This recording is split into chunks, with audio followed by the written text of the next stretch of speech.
Alien 3 by William Gibson was a 1987 script draft for a sequel to Aliens. Gibson was the first of 10 different writers to tackle the project, and his initial draft is arguably the most well-known of the unproduced scripts for the film, as it has been available to read online for many years. The story bears no relation to the Alien 3 film, and instead revolves around Corporal Hicks and Bishop fighting genetically altered xenomorphs aboard a massive space station called Anchorpoint. Gibson later produced a second draft of his script in 1988, drastically altering its overall tone.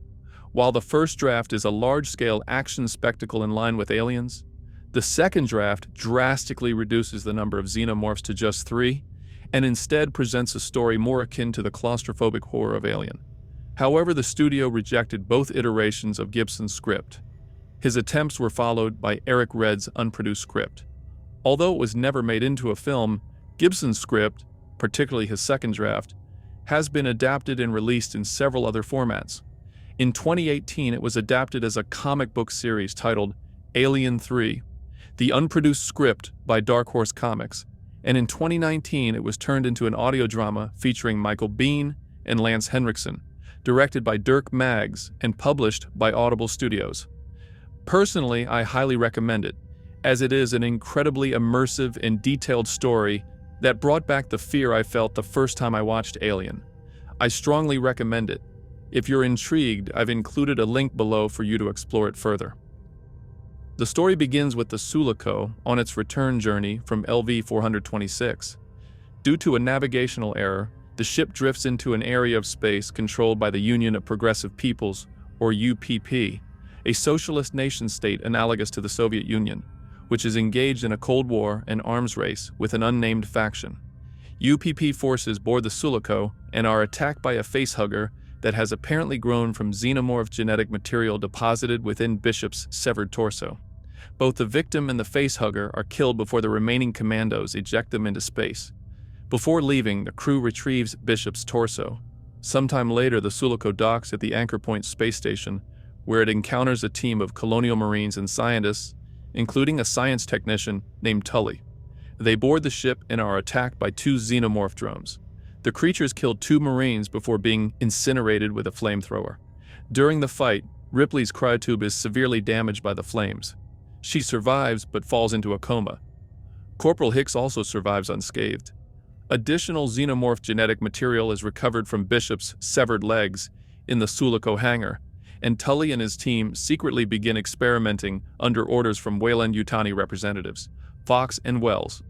Meanwhile, Hicks is interrogated by Anchorpoint's senior staff, including Colonial Marine Colonel Rossetti and Weyland-Yutani agents.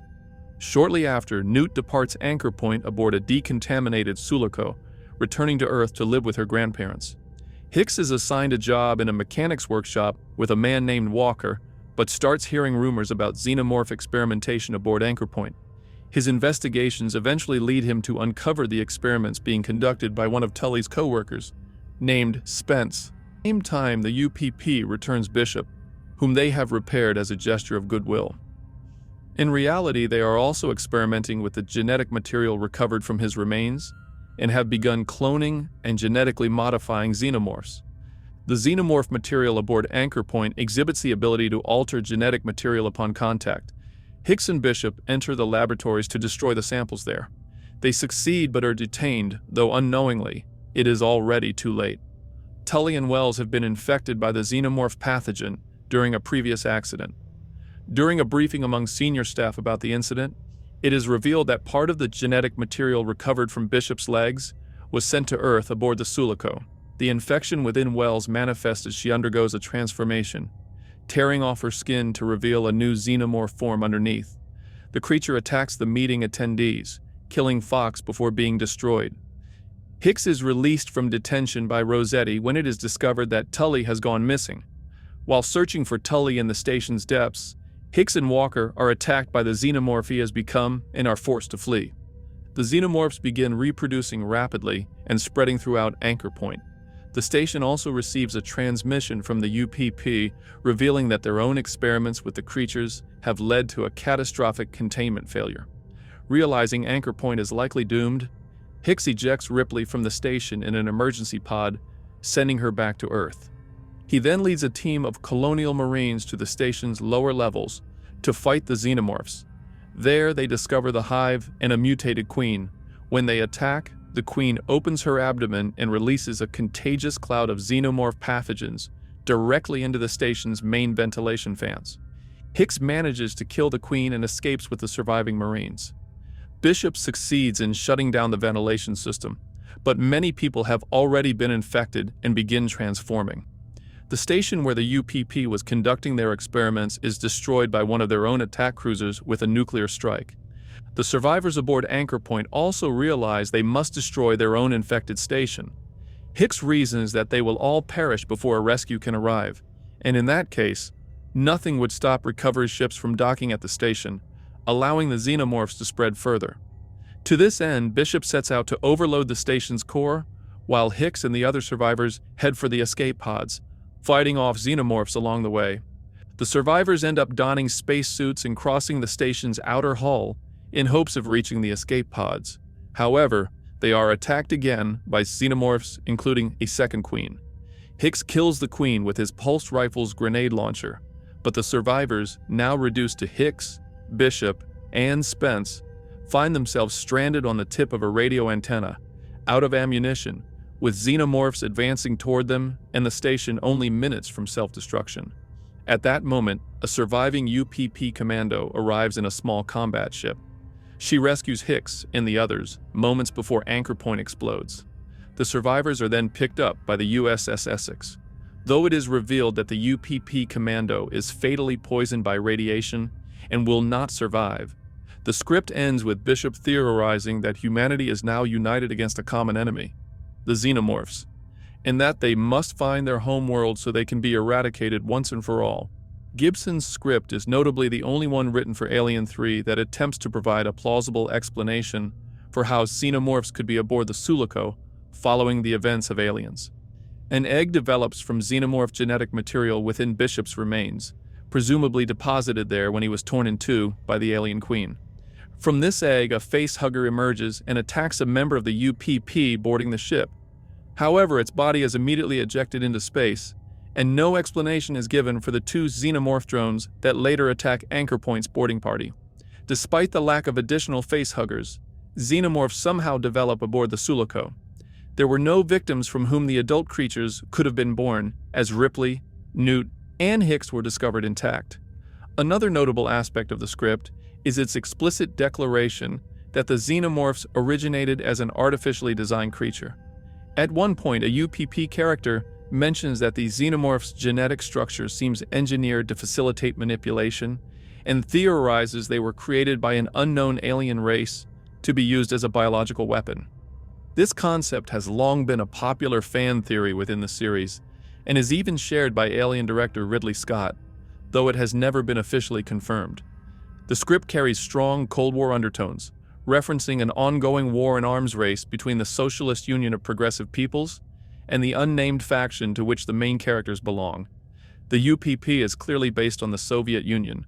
Its members hail from nations at the core of the communist bloc, such as Russia and Vietnam, and much of their dialogue is laced with stereotypical socialist terminology.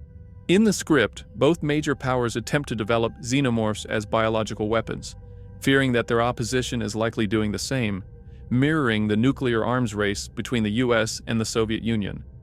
At the script's conclusion, Gibson proposes that the existence of the xenomorphs could successfully unite the two opposing powers against this common threat, putting an end to their conflict.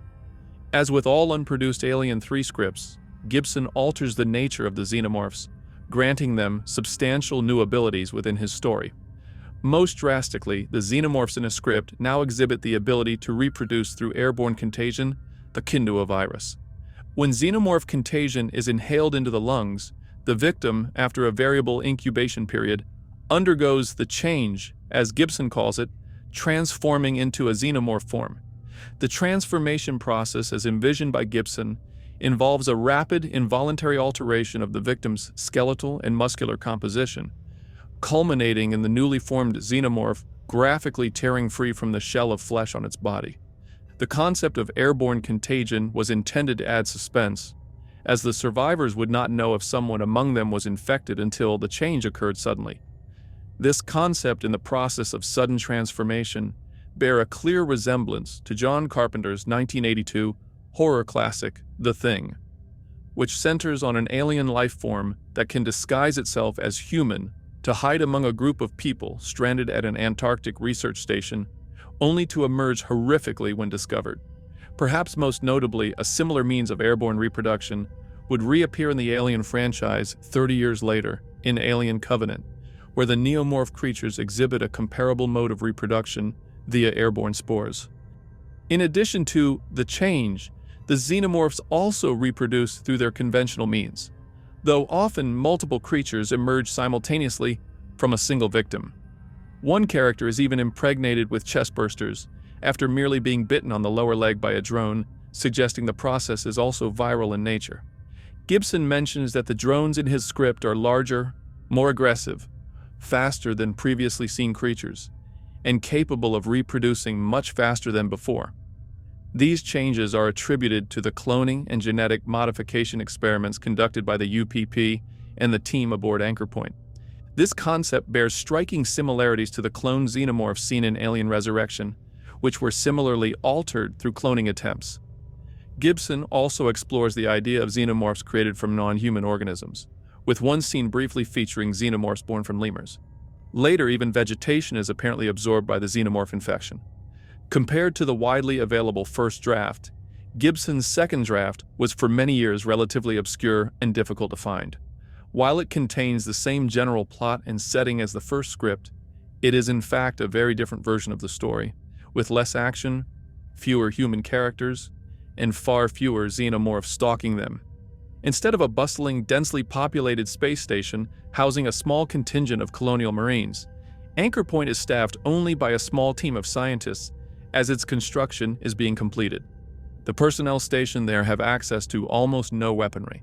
Another notable refinement in the second draft is that it corrects a glaring plot hole in the original version: the presence of 2 xenomorph drones aboard the Sulaco when it arrives at Anchorpoint, despite there being no conceivable way they could have gotten there. In the second draft, the UPP commando, who is attacked by a facehugger, is not jettisoned into space, and his companions are forced to leave him aboard the ship. The drone that emerges from him later hides aboard the vessel. When the Anchorpoint team boards it, they are attacked by xenomorphs. There are no hypersleep firefights, and rather than being destroyed by flames, Ripley's cryotube is said to have been damaged by the commando during the facehugger attack. The drone then makes its way to Anchorpoint, where it begins killing the crew. Apart from the drone, the only other xenomorphs in the story are the hybrid into which Wells transforms and the genetically modified creature created in the UPP's laboratories, which dies when the station is destroyed with a nuclear weapon. Other notable alterations include the drone aboard the Sulaco, spending the first half of the story hidden inside a cooling unit on the ship. However, the cooling unit is found to be damaged, and the Anchorpoint team removes it and brings it aboard for repairs. This is how the drone makes its way to the station. The cooling unit is replaced with a new one for the ship's journey to Earth.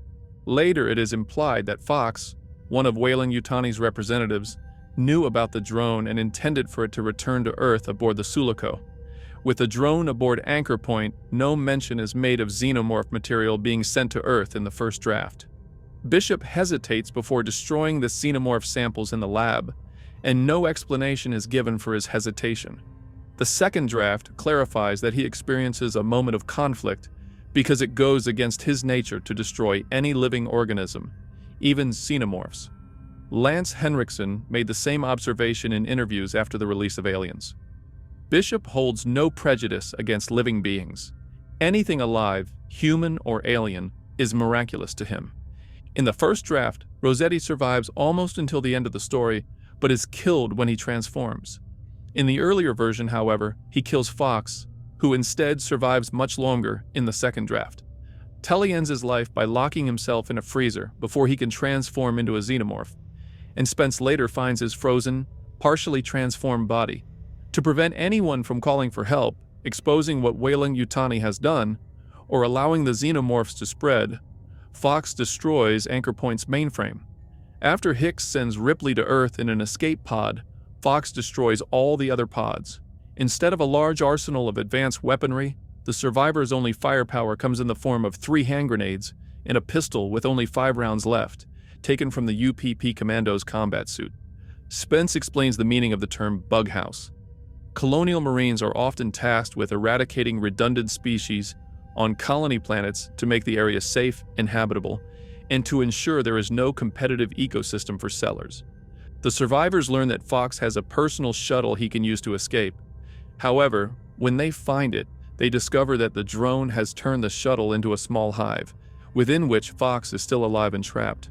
Hicks destroys the shuttle and the hive with a grenade. The script explicitly describes this sequence as a homage to the morphing scene originally cut from Alien and later restored in the director's cut. In the first draft, the character Tatsumi is somehow impregnated with multiple chestbursters after being bitten on the leg by a drone. However, in the second draft, he undergoes the change but is killed before fully transforming into a xenomorph. The hybrid and the drone encounter and fight each other, with the drone quickly emerging victorious, tearing the hybrid in half. The large action sequence on Anchorpoint's hull that concludes the first draft is entirely removed. Instead, the drone is killed in the airlock of the station's hangar by the combat ship piloted by the sole surviving UPP Commando. The Commando then rescues the survivors, as in the original version. Hey, don't go just yet. If you enjoyed my video, I'd love to recommend another one for you to watch.